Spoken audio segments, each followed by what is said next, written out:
Hello friends, welcome back to HK classes. तो देखिए आज फ्रेंड्स हम है ना जो कोलबर्ग ने जो नैतिक विकास का सिद्धांत दिया है उसको हम डिस्कस करेंगे, ठीक है। तो लेकिन नैतिक विकास के सिद्धांत को डिस्कस करने से पहले थोड़ा हम कोलबर्ग के बारे में जान लेते हैं।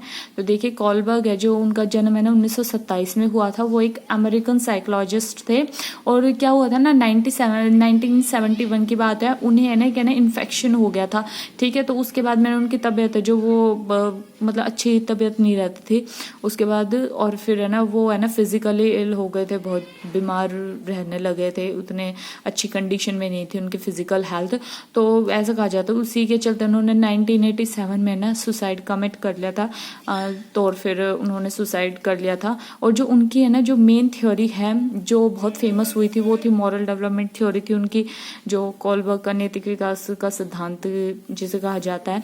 तो अब देखिए कोलबर्ग की जो मॉरल डेवलपमेंट थ्योरी है उसमें उन्होंने क्या किया था, उसे डेवलप करने के लिए उन्होंने क्या किया था, 72 बॉयज का एक ग्रुप लिया था, ठीक है। अब है ना उस ग्रुप में है ना जो डिफरेंट एज के बच्चे थे, अलग अलग उम्र के बालक थे, जैसे कोई लड़का, और है ना उसमें लड़के थे, सिर्फ लड़कियां नहीं थी, उसमें लड़के थे। और कोई 12 साल का था, कोई 17 साल का था, कोई 9 साल का था, ठीक है। इस तरीके से उसमें अलग अलग एज ग्रुप के लड़के थे।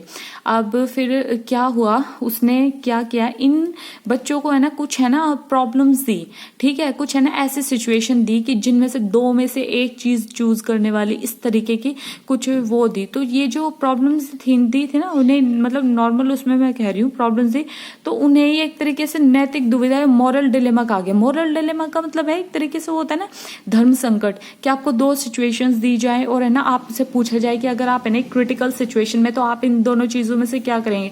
एक एग्जांपल लेते हैं, जैसे कि है ना एक तरफ है ना एक कोई है, उसके है ना एक तरफ तो माता पिता को बचाना, उसे अपने मम्मी पापा को बचाना, और दूसरी तरफ है ना उसे अपने भाई बहन को बचाना।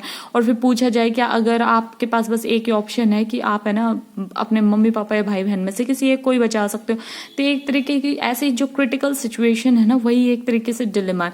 तो ये जो नैतिक दुविधा दी गई, अब है ना उसके बेसिस, अब है ना उसे सॉल्व करने के लिए जो रीजनिंग लगाएगा इंसान, वही होता है नैतिक तर्क, यानी मॉरल रीजनिंग। वो एक मॉरल रीजनिंग के ऊपर है ना उस मॉरल डिलेमा को सॉल्व करेगा, ठीक है। अपना एक रीजन देगा कि ये चीज क्यों सही है, क्यों सही नहीं है, ठीक है। तो ये क्वेश्चन आता है कि जो है ना कोलबर्ग ने जो वो दिया था, कोलबर्ग की थ्योरी के साथ है ना कौन सा वो तो जुड़ा हुआ है। तो उसमें ना ऑप्शन होते हैं जैसे कि नैतिक चिंता, नैतिक दुविधा, और 2-3 ऑप्शन और होते हैं। तो उसमें से जैसे कि उसमें से मॉरल डिलेमा है जो वो उन्होंने किया था। अब है ना जो उन्होंने मॉरल डिलेमा दिए थे उनमें से सबसे ज्यादा जो फेमस हुआ था वो था हाइंस डिलेमा।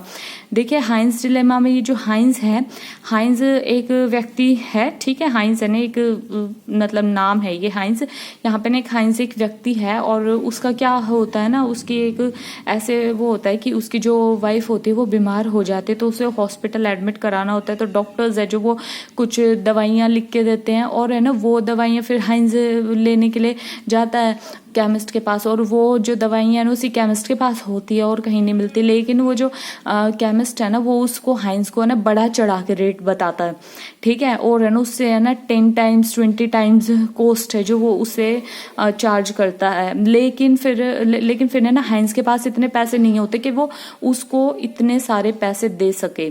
तो इसलिए फिर है ना क्या होता है, अब हाइंस वापस आ जाए तो हाइंस है ना उस सिचुएशन में सोचता है कि उसको क्या करना चाहिए। क्या उसे है ना, या तो उसे अपनी वाइफ को मतलब मरने देना चाहिए, उसी सिचुएशन में छोड़ देना चाहिए, या फिर दूसरे सिचुएशन ये है कि उसको है ना वो जो दवाइयाँ थी ना उसके केमिस्ट की शॉप से वो चोरी कर लेनी चाहिए, और इस तरीके से वो अपनी वाइफ को बचा ले, ठीक है। तो वो चोरी कर लेता है मान, तो फिर है ना अब उसमें ना वो कोई रीजन देता है ना कि ये चीज क्यों सही है, इस तरीके से। तो वो था इनका हाइंस डिलेमा वाला, ये बहुत फेमस हुआ था।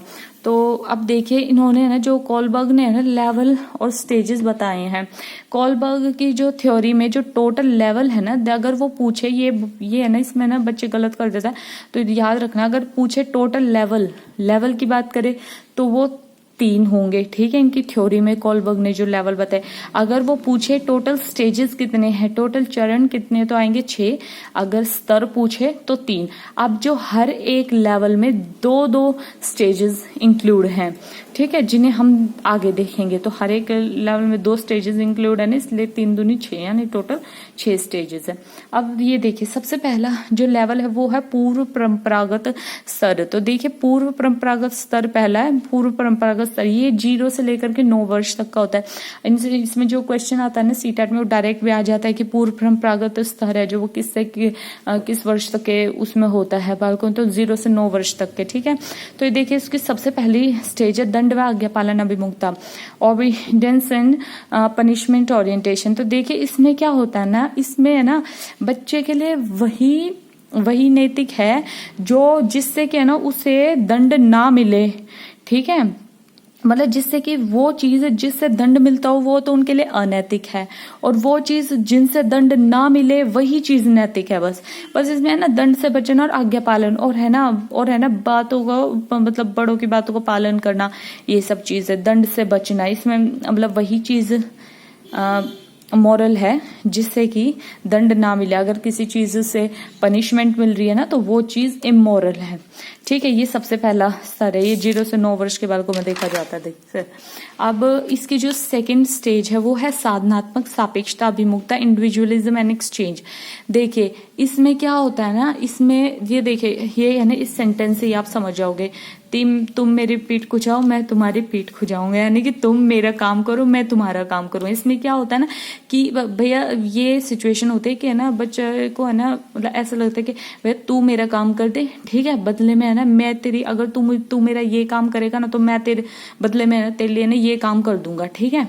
तो ये है जो ये इस वाली स्टेज में होता है। अपनी आवश्यकताओं के प्रति सचेत रहता है, वह दूसरे के अधिकारों को भी समझता है।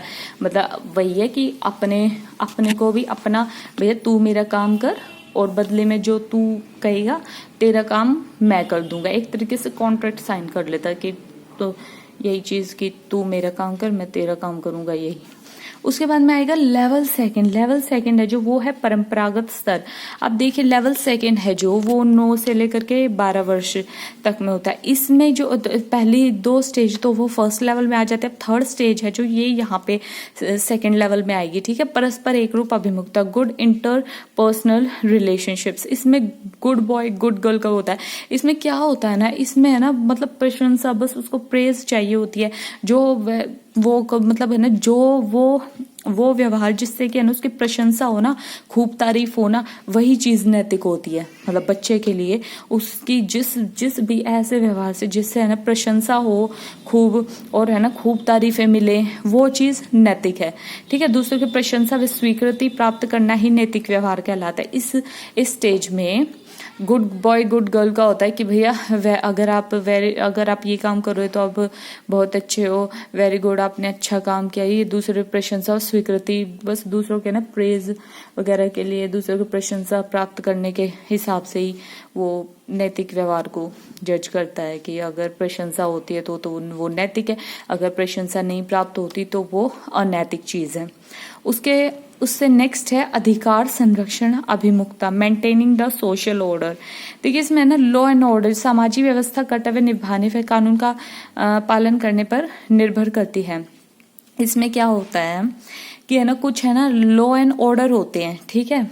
और है ना इस स्टेज में क्या होता है कि जो लॉ एंड ऑर्डर है उनको जो सोसाइटी है उसको मेंटेन रखने के लिए, एक प्रॉपर उसमें चलाने के लिए ना कुछ लॉ एंड ऑर्डर होते हैं, उनको फॉलो करना होता है, ठीक है।